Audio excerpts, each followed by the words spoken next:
இப்போ இன்னைக்கு வந்து பார்த்தீங்கன்னா பாம்பே போயிருக்காப்புல. எதுக்காண்டி தெரியுமா? பிரதமர் அவர்கள் வந்து அங்கே வராங்க. தமிழ்நாட்டில் வந்து பார்த்தீங்கன்னா புறக்கணிக்கப்படுகின்ற நிதி உதவி வந்து பார்த்தீங்கன்னா கொடுக்கணும் வலியுறுத்துறதுக்காக அங்கே போயிருக்காரு. அப்படி நினைச்சீங்கன்னா தவறு. எதுக்காக தெரியுமா பாம்பே போறாப்புல? டாக்ஸ் செட்டில் வந்து சம்பாதிச்சதுக்கு அப்புறம் பாம்பேல போய் செட்டில் ஆயிட்டாப்புல. தமிழ்நாடே தேவையில்லை அப்படின்னு சொல்லி. இன்னும் சூர்யா ஒருத்தர் போனார் பார்த்தீங்களா, அந்த மாதிரி இவரும் வந்து பாம்பே செட்டில் ஆகி போயிட்டாப்புல. அவருடைய மனைவிக்கு வளகாப்பு ஃபங்க்ஷனுக்கு போறாருங்க. பனையூர் என்பது வந்து பார்த்தீங்கன்னா அவர் வந்து ரெஸ்ட் எடுக்கக்கூடிய ஒரு வீடுங்க. அங்கே வந்து தான் மக்கள் வரணும் அப்படின்னு சொல்றது வந்து பார்த்தீங்கன்னா தவறான விஷயம். சரி பரவாயில்ல, நேரம் இல்லைன்னு சொல்றாப்புல. மக்கள் போடுறதுக்கு சில நேரம் இல்லாதவருக்கு அட்லியோட பொண்டாட்டியோட வளகாப்புக்கு வந்து போற அளவுக்கு நேரம் இருக்குன்னா அப்ப இவர் என்ன மாதிரியான அரசியலை முன்னோக்கி கொண்டு போகிறார்?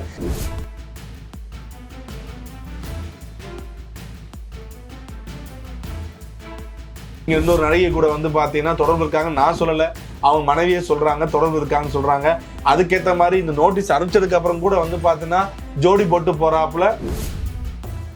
நாளைக்கு ஜார்ஜ் கோட்டைக்கு அவர் போனாலும் வந்து சட்டசபை போற மாதிரி காலகட்டம் இருந்துச்சுன்னா கூட பனையூர்ல இருந்து வந்து பாத்தீங்கன்னா ஒர்க் ஃப்ரம் ஹோம் பண்ணுவாரா அப்படின்ற மாதிரி தான் வந்து டவுட்டா இருக்கு.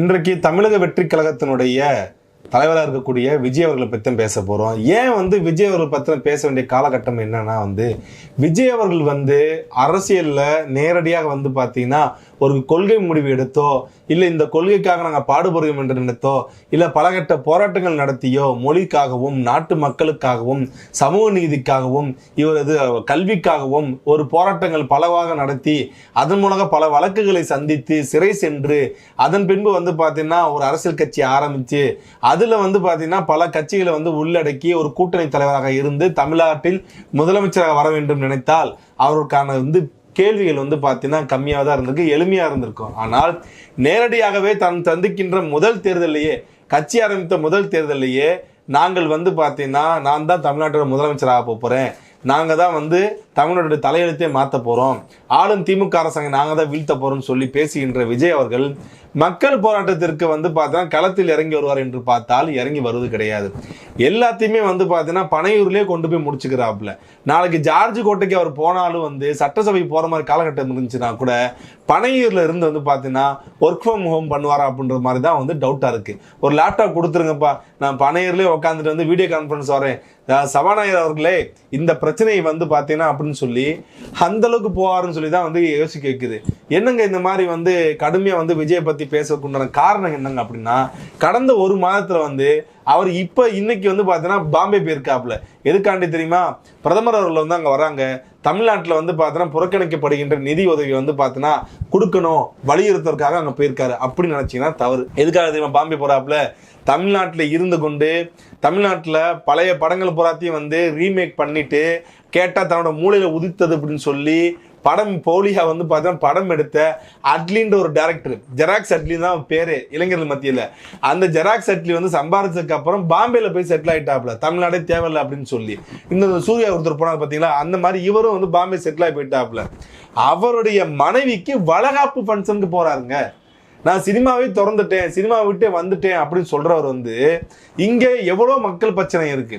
தூத்துக்குடியில் வந்து பார்த்தீங்கன்னா நம்மளுடைய தமிழ் மகள் வந்து வன்கொடுமை செய்யப்பட்டு வந்து பார்த்தீங்கன்னா வந்து அவர் கொலை செய்யப்பட்டிருக்காரு. அங்கே போகலாம், அங்கேயும் போகல. எத்தனையோ மக்கள் போராட்டம் நடந்து கொண்டு இருக்கிறது, அதுக்கு போகலாம், அதுக்கு போகல. ஆனால் ஒரு வளகாப்பு, ஒரு திருமணம் கூட கிடையாது, ஒரு வளகாப்பு ஃபங்க்ஷனுக்கு இங்கேருந்து கிளம்பி போறாருங்க.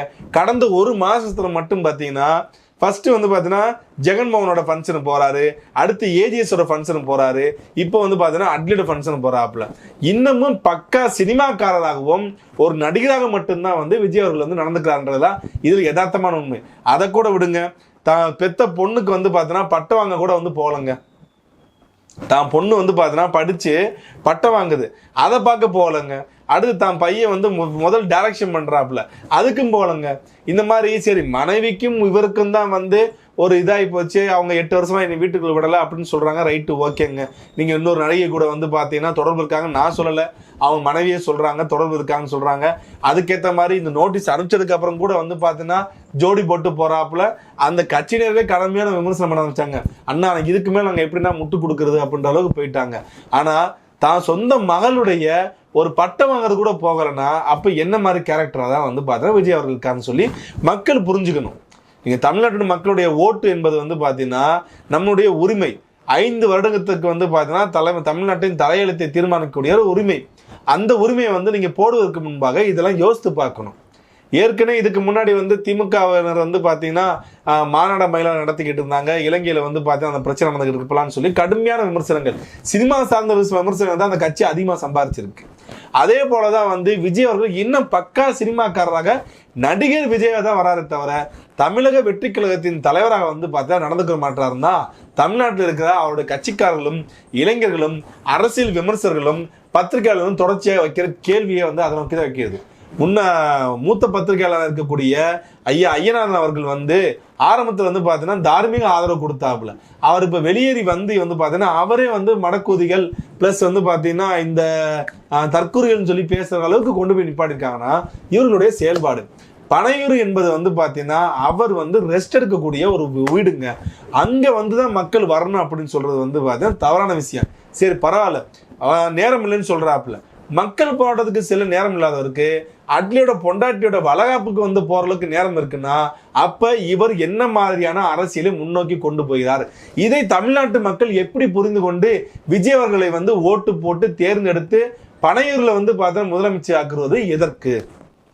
நீங்க ஒரு முதலமைச்சர் ஆகக்கூடிய தகுதி வந்து பாத்தீங்கன்னா எத்தனை போராட்டம் நடத்தியிருக்காங்க, எவ்வளவு தூரம் வந்து சிறை சென்றிருக்காங்க, மொழி ரீதியான அவங்களுடைய கொள்கை என்ன, மாநில கொள்கைகள் என்ன, தேசிய கொள்கைகள் என்ன, தேசிய கட்சிகளை எந்த இடத்துல ஆதரிக்கணும், எந்த இடத்துல எதிர்க்கணும், மாநில உரிமையில எந்த இடத்துல பெற்றுக்கொள்ள வேண்டும், எந்த இடத்துல மத்திய அரசாங்கத்தோடு இணைந்து போகணும், மத்திய கட்சிகளோடு எப்படி வந்து இணக்கமா இருக்கணும், எந்த இடத்துல எதிர்த்து நிற்கணும், மொழியை வளர்ப்பதற்கு என்ன செய்யணும், தமிழ் மொழிக்காக வந்து பார்த்தீங்கன்னா பல இலக்கியங்களை வந்து தொகுத்து எப்படி வெளியிடணும் அப்படின்னு சொல்லி ஏகப்பட்ட கொள்கைகள் இருக்குங்க. இந்த கொள்கைகள் எல்லாத்தையும் போயிட்டு வந்து பார்த்தீங்கன்னா அவரோட கட்சிக்காரர்கள்டையோ இல்லை அவர்கிட்டயோ அடுத்தவங்களை கேட்டோம்னா தளபதி தளபதி தளபதி அப்படின்ற வார்த்தை மட்டும் தான் பதிலாக இருக்கு. இப்படியே இந்த பதிலை மட்டும் வைத்துக்கொண்டு இந்த வரப்போற எலெக்ஷன் சந்திச்சாங்கன்னா நிச்சயமாக வந்து விஜய்க்கு விழுக போகிற அந்த 10% ஓட்டு வந்து பார்த்தீங்கன்னா கீழே தான் செல்லும். ஏன்னா பல பொய் மூட்டைகளை உருட்டி பல பொய் மூட்டைகளை கட்டி கொண்டு தோளில் தூக்கி கொண்டு சுமந்து கொண்டிருக்கின்ற சீமானவர்களுக்கு வந்து வாங்கிய அந்த 6% ஓட்டு 7% ஓட்டை உடைக்க போகிறார் விஜய் என்று சொல்வதானால் இவர் தொடர்ந்து இதே மாதிரி நடந்து கொண்டுமானால் இந்த 2 பேருக்குமே வந்து பார்த்தீங்கன்னா இது அழிவை நோக்கி தான் செல்லும். மீண்டும் வந்து பார்த்தீங்கன்னா அந்த 10% ஓட்டானது அதிமுக திமுக என்று தான் பிரிந்து போவதற்குண்டான வாய்ப்புகள் அதிகமாக இருக்கிறது என்பதுதான் யதார்த்தமான உண்மை. நன்றி, வணக்கம்.